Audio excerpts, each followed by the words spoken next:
and today we are doing the ranking of all rankings with ranking the MCU films from worst to best. I am always honest with you guys, and this is no exception whatsoever.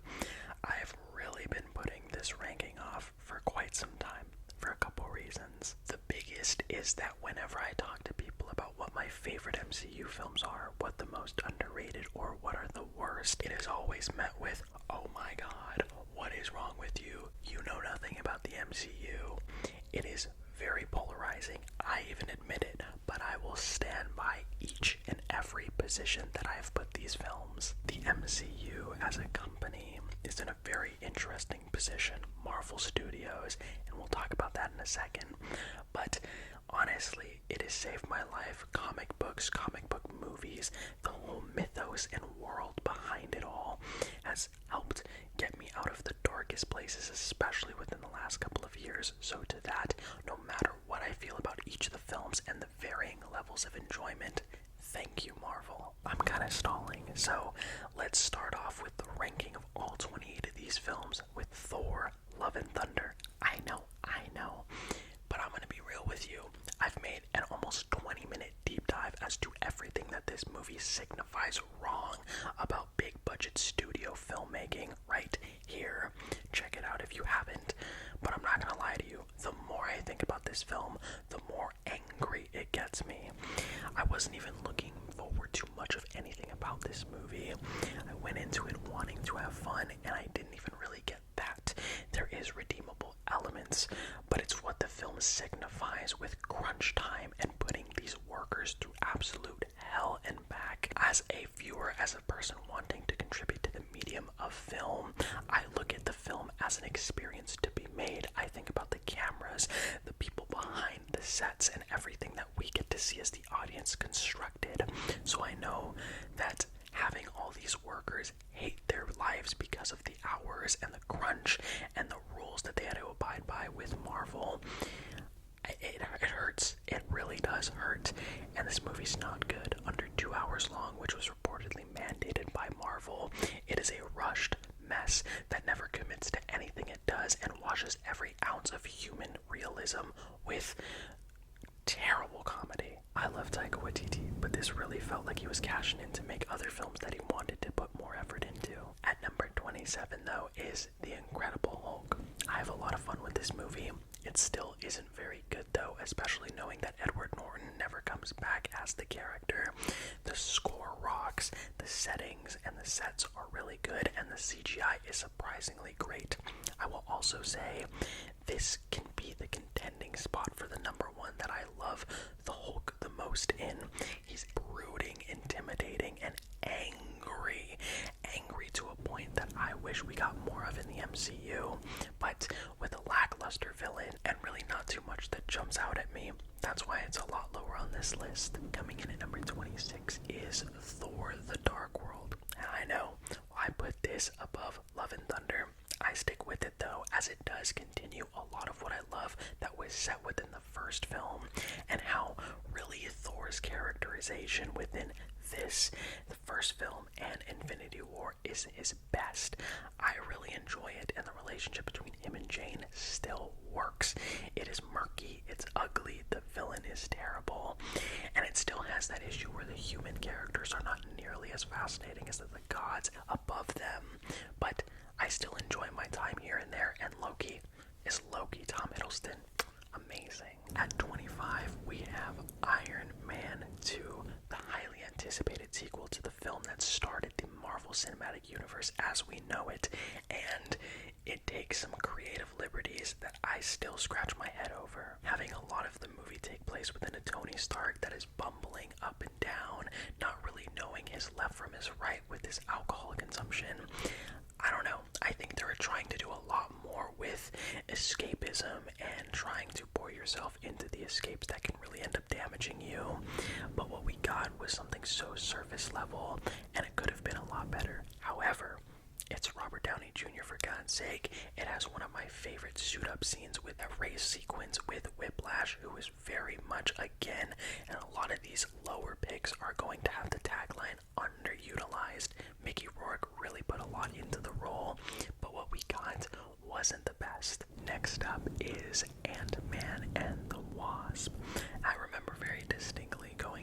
this film and Incredibles 2 back to back, and I came out realizing that I saw sequels that were not nearly as good as the predecessors before them, but also kind of felt a little pointless. This movie especially, and the reason why it's a bit above the other films below it, is because Paul Rudd absolutely eats it up as Scott Lang, and he really does carry the film from the first into the second well. I love Michael Douglas as Hank Pym. I'm not the biggest fan of Wasp. She's alright.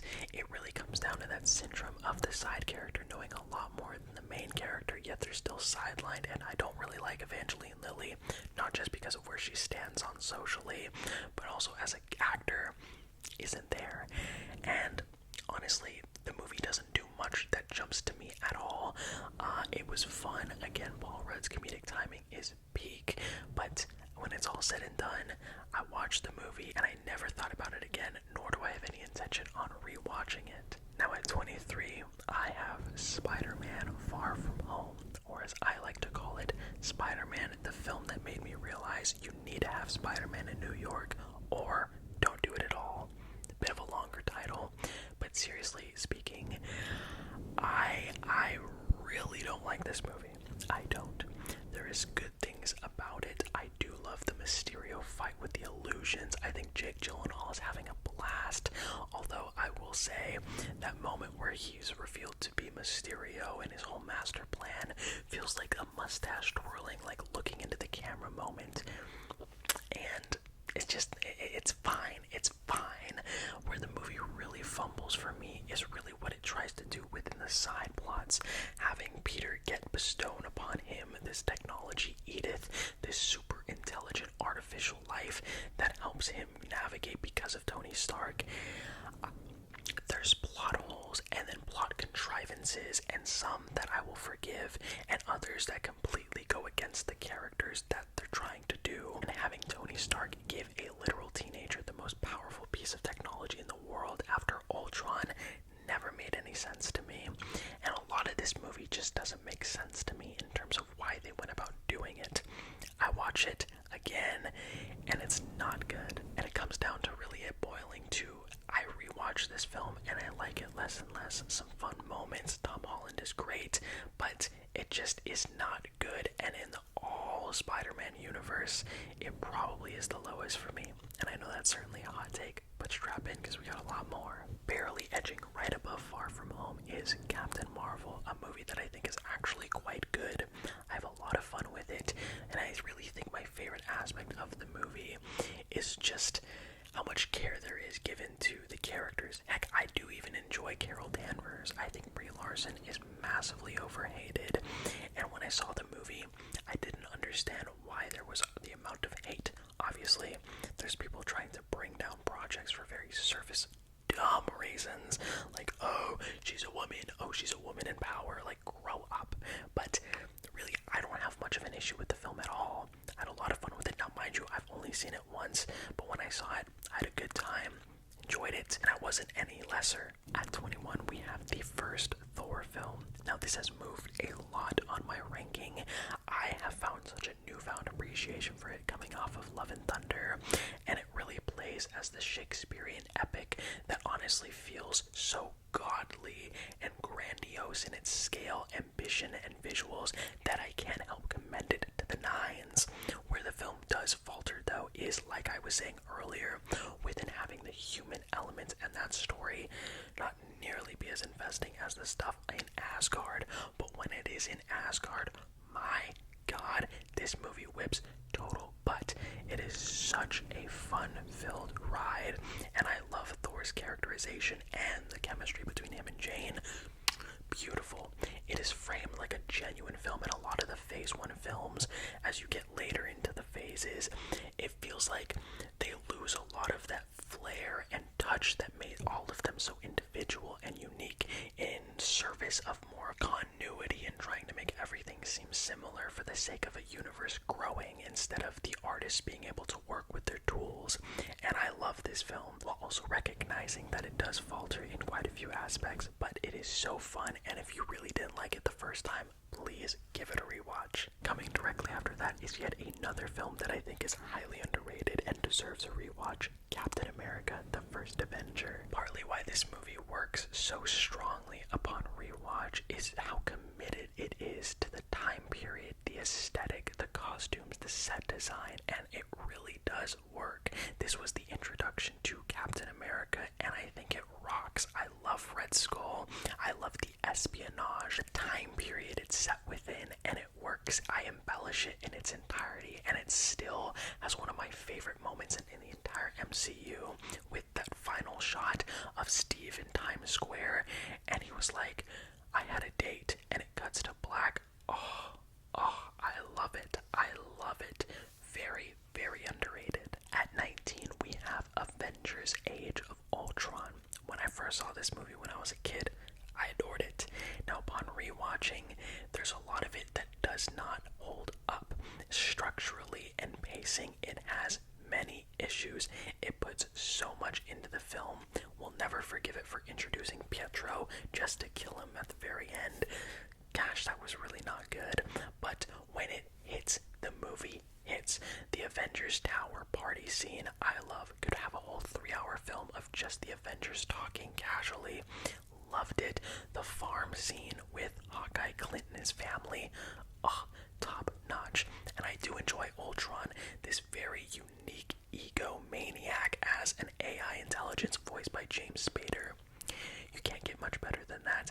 But again, the movie does take a massive step down from its first, but I still thoroughly have a great time with it. At number 18 is Doctor Strange, the film that I actually just rewatched recently in preparation for its sequel, and I came out of it realizing that there's a lot more redeemable qualities than I remember. But what holds it down really at the end of the day is having one of the greatest actors working today with Mads Mikkelsen play one of the most forgettable MCU villains, and it doesn't reach for the stars to the degree that I think it thinks it is, but Benedict Cumberbatch rocks. I think the relationship between him and Rachel McAdams works for what it is, but it could have been dug a little bit deeper. The whole chakra energy and the powers that he has, I've always stood by that, are far more interesting than Stephen Strange as a character. A lot of good things in it though, which is exactly why I think it's worthy of being a little bit higher on the list. At 17, we have the first Ant-Man. Really, it is an MCU heist film, and it's very self-contained in that regard. I very much appreciate it. I have a great time. Paul Rudd, again, is a scene stealer. Yellow Jacket is fun, and I think when I realized that this movie is a lighthearted romp, which could have been something that I don't think we could have been ready for if directed by originally Edgar Wright, what we got was still a blast through and through. Some great action set pieces, some wonderful CGI, and again, it introduces us to Ant-Man in a way that works and endows us within the character, and I love Paul Rudd. Cannot wait for Quantumania. From here on out, this is when the hot takes are flying like pancakes. At number 16 is Avengers Infinity War. I've never found why so many people make it almost like their top 3 or their favorite MCU film. It's a lot of fun, but ultimately I've always watched it as a footnote to Endgame. It is a lot of setup. The last 20 minutes and that final battle in Wakanda go down in history as sublime craftsmanship. Having seen Thor Love and Thunder, I love what it does so well with Thor as a character, this lost, broken, battered individual. Having the different characters go with each other throughout the universes works, but it is a placeholder at the end of the day. It's fun, and it sets up for the massive final battle in Endgame. At 15, we have Thor Ragnarok, yet another pick that I'm certain a lot of people would put higher. I really actually love the movie. I like it less and less every time I watch it again, with especially that scene where Odin passes being one of the most pivotal in Thor and Loki's arc, but it just never feels truthfully fulfilled nor earned because the comedy on both ends is just firing left and right. But Taika Waititi put a lot of effort into it. The visuals, the aesthetic, and the vibe of the movie is so distinct in its own right. However, I do feel it borders the line of having the flashy 80s pop music that can just fall into the shadows of Guardians of the Galaxy, because James Gunn does it like nobody else. Again, though, I have a lot of fun with it. It does take Bruce Banner in a unique way. Jeff Goldblum, Tessa Thompson, all the new characters in the cast. Oh, spectacular. At number 14, a movie that I will die on this hill for, Iron Man 3. I think this is an excellent sequel, and out of all the MCU films is the one that I think people get the most wrong. Everyone's entitled to their opinion, but holy moly cannoli, this movie rocks. Having it mainly prioritize itself with having Tony Stark out of the suit for about 80% of the movie, paired with what I will die on saying that the Mandarin reveal works when you don't let the marketing of the movie primarily centered on the Mandarin as the comic accurate version, and then with what we got being the actor. I find it to be such a strong plus to what the whole arc of Tony's character in the movie is, which is that you can't hide behind the facades that you create, the masks, or in his case, the suits created. It really is the only Marvel movie outside of Civil War that deals with the PTSD of living within superheroes in the world, and I love it. I love it. At number 13, though, is the first Guardians of the Galaxy, the movie that made us fall in love with a talking tree, a raccoon, Gamora, Drax, and Star-Lord. I did not appreciate it nearly enough, but to this day, I still think it rocks. It put James Gunn on the map, and without that, we wouldn't get the Suicide Squad, Peacemaker, or Guardians 2 and 3. The man is a legend. I don't think we give him the credit he deserves by letting us fall in love into his worlds that are so uncanny. It was a cultural reset for comic book movies as we know it. The soundtrack, the visuals, the emotion. The way that he fuses comedy and drama together in such a massive scale needs to be studied. Next up, we have Spider-Man Homecoming, the start of Tom Holland's true introduction, the first film in his outing that I really do love. It feels so much like an 80s John Hughes film, and I think it is so good, really capitalizing on the tie of being the neighborhood Spider-Man or the teenage kid that he deserves to be. Those choices and inner conflict really works. Sadly, was dropped off heavily and Far From Home, but the pieces were put back together and put on beautiful display for No Way Home. The movie rocks. Vulture hits. That scene where he is driving Peter and his date to prom, with Vulture being the father and him realizing that Peter Parker's Spider-Man with the light turning green, signifying he is Vulture. Peak cinema. It is a lot more small scale as well. It's isolated, and I love that. I love these little tales as the cinematic universe continues to grow in its cinematic universe glory. There's movies like these which keep things condensed, and I will always appreciate that.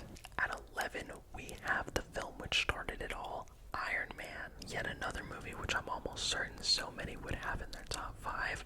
I love through and through. Marvel took a risk with Jon Favreau, and it paid off with Robert Downey Jr., Gwyneth Paltrow, Jeff Bridges. It is so good. Again, though, it's another film where I sit back and I realize, what else can I add to the discourse that has not been said already? It put the MCU on the map and on the trail for what it would eventually become. I adore it. It's so much fun, but there is films that I prefer more than it. Now we're down to the top 10, and what other way to start it off with having Avengers Endgame, the massive climactic finale within 20 plus films building and spanning across 11 years, culminating to that. It works. I love it. It isn't perfect. It does have some pacing issues. Do I wish there was more of the world that we got to see post-snap? Yes. Do I think that the battle is at times kind of rough and doesn't give the emotional weight until the very end that it deserves? Yeah. Do I wish there was more time to develop the characters and to sit with them in this wild time? Yes. But do I also think the movie rocks from head to toe, and the fact that it exists will continuously blow my mind? You bet your butt it does, because I love Avengers Endgame. It is so good. I'll never forget seeing it in my little teenage brain, absolutely melting, and everything I was watching. I wish I appreciated it a little bit more as I do now. At number 9, though, believe it or not, is the first Avengers. I will always put this above all the other Avengers films. Now I will say, though, Josh Whedon can suck a big fat sack of rotten potatoes because that man is terrible, and I'll never forgive him for what he's done and the pain that he's inflicted upon the people that he's hurt. But my God, is the movie great? Oh my gosh, yes. I love it. I do. I think when it's at its best is when all of the characters, all of these Avengers are interacting with one another. The dialogue, the depth, the characterization, the dynamics growing. It fits. All of it fits.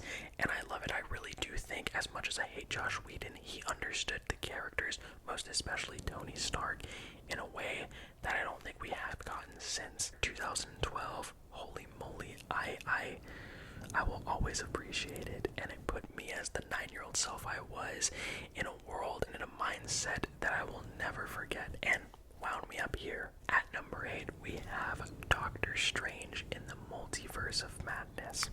It's simple. And when a movie that is directed by Sam Raimi, that has the creative freedom to let Sam Raimi be Sam Raimi, is given to me, I'm gonna love it. The movie is 2 hours. It wastes no time, but also includes the beautiful Raimiisms with the fades, the transitions, the camera movements. It is amazingly cheesy in all of its perfection. I love it. Seeing it and hearing the audience laugh at times where I definitely was like cheering my head off, and also not getting the gags with Bruce Campbell and a lot of what Sam Raimi's known for, I automatically knew that the movie was going to be for me, and I love it. It holds up remarkably, and people who somehow think that Doctor Strange is sidelined in his own movie, I suggest thinking about it some more, because the man definitely had an arc in it, and I loved it. At number 7, we have Spider-Man No Way Home, the concluding trilogy to the home films, and I was really not thinking I was gonna love it, but I came out of it practically adoring it. As a Spider-Man fan, as a comic book fan, as a Tobey and Andrew fan, yeah, I got everything I wanted to. And I think really what blows my mind about this movie is in under 2.5 hours, it does the multiverse, it does the Doctor Strange stuff, it does the whole universe combining stuff, while also making it deeply personal. Having Peter Parker hell-bent on trying to undo the evil in all of these people is genius. Having Tobey, Andrew, and Tom interact in such a fluid way that lends itself to a lot more slower paced, quiet moments. Hence, the emotion is rich, the stakes are rich, but also the hype was unreal, yet it matched it over and over again. Number 6, we have Captain America, the Winter Soldier, an espionage spy film that dealt with a lot more politics and nuance than I was ever expecting. This definitely was a massive tonal shift for the Marvel Cinematic Universe, and I think for all the right reasons. It introduced the Russo brothers in a way that I was wowed by, and I love it. Again, it falls in line with Iron Man, with it has already been talked about, chewed on for ad nauseum, but I still adore it. This is it, though, the thing that divides and separates my best friends from the people that hate me. My top 5 MCU films. This list is going to be changing, but I feel so strongly about my love and adoration for these top 5. I hope you are strapped in, because this is where you're going to get on your keyboards, get on your phone, and be like, Cinephiles, Martin knows nothing about movies, how dare he? And I would be more than willing to discuss why I love them with you. But for now, let me try to give you a little slice of every reason why I love these films. At number 5 is Captain America Civil War. This film for the longest time was at my number 1 spot. It works on 1,000 different levels. The interconnectedness between Team Cap and Team Iron Man, and the discussions and where you stand, really, I think there is a right answer. Team Cap to the day I die. But also I'm thinking about Iron Man and everything that led him to that moment. Having the film open the way it does, it is dark, it is gritty, but it always remembers to put the characters first. It is so well thought out. I think it is the best script in all of the Marvel films. It works so well. The action is very in your face, guerrilla handheld. It is a blast, and I still think it remarkably holds up. The conversations that people I've had with after the fact, wow, I love it through and through. So let me ask you, are you Team Cap or Team Iron Man? Let's duke it out in the comments. At number 4 is Black Panther. My.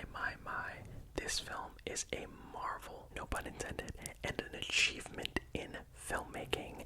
I think what this movie represents culturally and personally to so many people that I will never understand, as I am a white person that does not need to be represented on screen, is astronomically insane.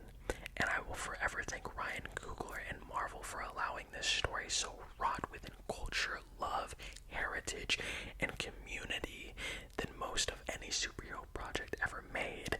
I love it. What Killmonger does, what he stands for, how he goes about it, is so deeply layered and nuanced. T'Challa is great as ever. Chadwick Boseman, may he rest his soul.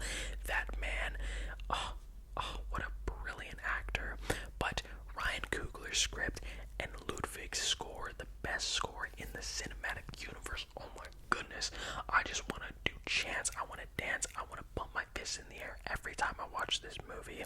It holds to itself such an allure, such a mysticism, such a profound beauty to itself that I will always admire. It grows on me every time I watch it. I love it, even though there's shoddy CGI. Can we just talk about for a second how the biggest complaint in a Marvel Cinematic Universe film is the fight scenes? That goes to show that the story that you have crafted is A1 banger material. In similar sentiments, at my number 3 is Shang-Chi and the Legend of the Ten Rings. This movie came out of nowhere, sucker punched me in the emotional department, in the action department, in a fan department. I was floored. The story about a son escaping his family because of what his father has done to him, what that represents, Tony Leung being one of the best MCU villains there is, how the story evolves, the choreography, Bill Pope's camera work. I came out of the movie feeling buzzed. I was absolutely electrified by everything the movie did to me, and I love it. Again, I cannot understate how the fight sequences, the bus scene, the scaffolding scene, the finale, oh my goodness, it is so good. Shang-Chi is massively underrated. Not enough people are talking about it, and it came out last year. Now, in arguably my most hottest take, like it is like hot, I put Eternals at number 2, and I will stand by it. I know you're looking at me right now and you're like, Cinephile, what is wrong with you? I love Eternals. I am an Eternal stan for my entire lifetime and the lifetimes preceding. In all truthfulness, though, I think what makes me drawn to Eternals time and time again, defends it when I see people absolutely bashing it for what, is because it dives headfirst into the idea that I try to live by every single day, which is putting the best in humanity, putting your faith forward in the human condition, and that humans are worth fighting for. The dichotomy between all 10 of the Eternals, 10 of them that I love equally, is so fascinating. Some of them don't want to support humans. Some people do. Some people want to interfere in our missteps. And I find it utterly incredible. Within 10 Eternals, 10 in 2.5 hours, I fell in love with all of them. Druig, Phastos, Icarus, Cersei, all of them work for me. Kingo.